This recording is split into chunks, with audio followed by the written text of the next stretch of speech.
So this is your like audit non-conformity report. Audit number. So audit number you can put any audit number whatever you define as per your internal procedure.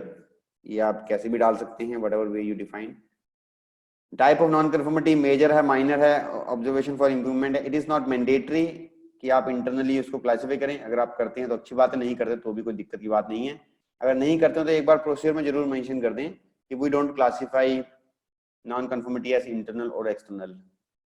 Standard reference किसके against में audit किया? IAT के against में किया, customer specific requirement के against में किया तो टिक कर दीजिए.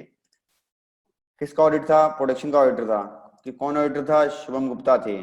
ऑडिटी कौन था? ये बंदे थे. किस दिन ऑडिट किया गया? इस दिन ऑडिट किया गया. एनसी स्टेटमेंट क्या है? What is NC statement? देखो NC statement is always one line. ये एक लाइन की होती है हमेशा. It is negative in nature. Personnel not aware about quality policy. Quality policy के बारे में लोगों को जानकारी नहीं है. That's NC statement, right. अब आपसे मांगी ऑब्जेक्टिव एविडेंस. भाई साहब ये एविडेंस दो, ऐसे थोड़ी चलेगा.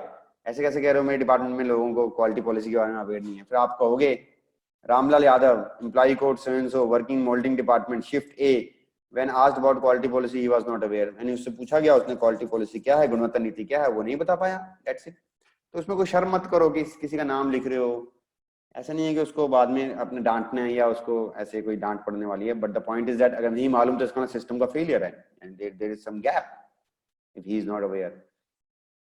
तो नाम लिख सकते हैं, nothing bad, right? You can write the name also. जो एविडेंस है वो तो आप लिख सकते हैं. क्या डॉक्यूमेंट नंबर है, प्रोसीजर नंबर है, फॉर्मेट नंबर है, क्या आपको एक्चुअल मिला और क्या ऑब्जर्वेशन है, क्या क्या स्टैंडर्ड है कहता है, उस स्टैंडर्ड का रेफरेंस भी डाल दो. क्या कंट्रोल प्लान कहता है, वो सारी डिटेल डालनी है ऑब्जेक्टिव एविडेंस में. अब ये कौन से क्लॉज में मेंशन किया कि पॉलिसी के बारे में मालूम होना चाहिए? तो ये दो क्लॉज में, ऐसे कई बार दो क्लॉज में दिखती है कोई एनसी, तो जहां ज्यादा झुकाव है वहां डाल दीजिए. यहाँ पे तो दोनों में ठीक है. 522 क्या कहता है? तो 522 में लिखा हुआ है, जो 522 क्लॉज है, 522 में 22 में लिखा हुआ है स्टैंडर्ड लैंग्वेज. ये लिखा हुआ है, वहां पे लिखा हुआ है स्टैंडर्ड लैंग्वेज लिखी हुई है, यानी कहीं लिखा हुआ है एक लाइन में, be communicated understood and applied. तो क्या था, उसे मालूम नहीं है, उसे कम्युनिकेट नहीं है, राइट. आप चाहें तो 7.3 अवेयरनेस में भी आ सकती है, समटाइम एक एनसी 2 में भी आती है. बट जहां ज्यादा झुकाव है या ज्यादा उसमें झुकाव है वहां पे डालनी है.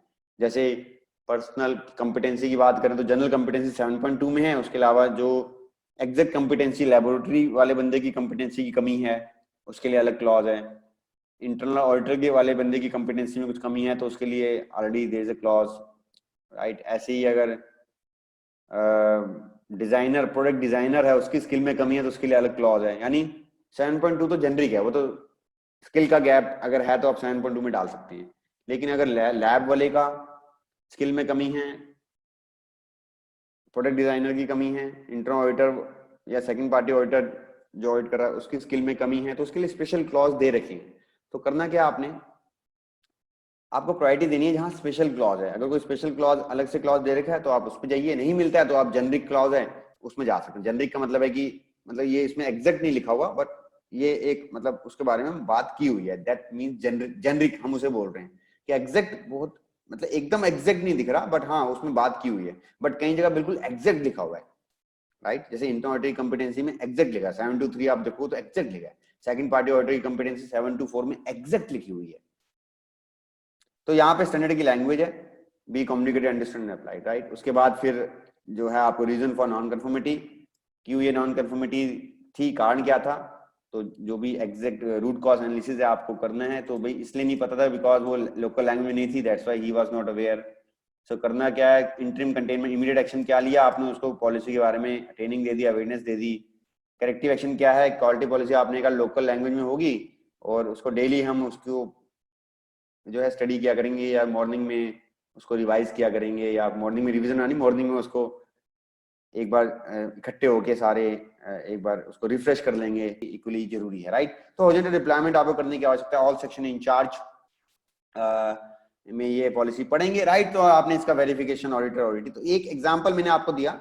और ये जो है टारगेट डेट जो भी आप डिसाइड करनी है आपको, कि जैसे मैंने कहा कि विद इन डे कि एक दिन में आपको ऑडिटी को देनी है, और ऑडिटी को विद इन 3 डेज 3 दिन में इसको फिलअप करके देना है, और 21 दिन में उसे एक्शन लेने हैं, या 15 दिन में what ever you defined in your procedure, 15 दिन में एक्शन लेना है. और ऐसे भी कर सकते हो 15 दिन में एक्शन नहीं लिया, 20 दिन में एक्शन नहीं लिया, तो ये एक तरीके से इसको हाईलाइट भी कर सकते हो कि भाई साहब ये 15 दिन का टाइम था, आपने एक्शन नहीं लिया। और अगर कोई कॉम्प्लेक्स प्रॉब्लम है तो इट मे टेक टाइम। अगर कोई बड़ी कॉम्प्लेक्स प्रॉब्लम है जिसमें कोई इन्वेस्टमेंट की आवश्यकता है, जिसमें कुछ चीजें खरीदनी है, that may take time, right. ATF standard कुछ नहीं कह रहा है। एक्सटर्नल ऑडिट में तो ठीक है, उसके 30 दिन है, 60 दिन है, अलग अलग हैं। बट इंटरनल ऑडिट के लिए स्टैंडर्ड नहीं कह रहा है, आपको खुद डिफाइन करना है। You need to define, you need to define that, right. So best is like you can say कि मतलब विद इन 3 days आप उसको करेक्टिवेशन सबमिट कर दो, और विद इन मैक्सिमम 15 days जो है आपको क्लोज भी कर दीजिए, राइट। और उसके बाद फिर आप 15 दिन या 30 दिन के बाद आप उसकी इफेक्टिवनेस वेरीफाई कर सकते हैं। इफेक्टिवनेस वेरिफिकेशन करने का क्या मतलब है? इफेक्टिवनेस वेरिफिकेशन का मतलब है कि एक बार दोबारा जाके देखो कि वो चीज जो है अभी भी इफेक्टिव है जो आपने एक्शन लिए हैं। कुछ और सैंपल्स उठा के देख लो। रामलाल से पूछा था, अभी आपने रामलाल से पूछा था, अभी जो है वो आप श्यामलाल से पूछ लो, अभी जो है आप जो है पंकज से पूछ लो, हरीश से पूछ लो, 2-4 लोगों से और पूछ लो कि भाई साहब मोल्डिंग में पूछा था तो मोल्डिंग में डिपार्टमेंट में पूछा था, उसी डिपार्टमेंट में पूछ सकते हो या किसी दूसरे डिपार्टमेंट में नहीं पूछ सकते, राइट।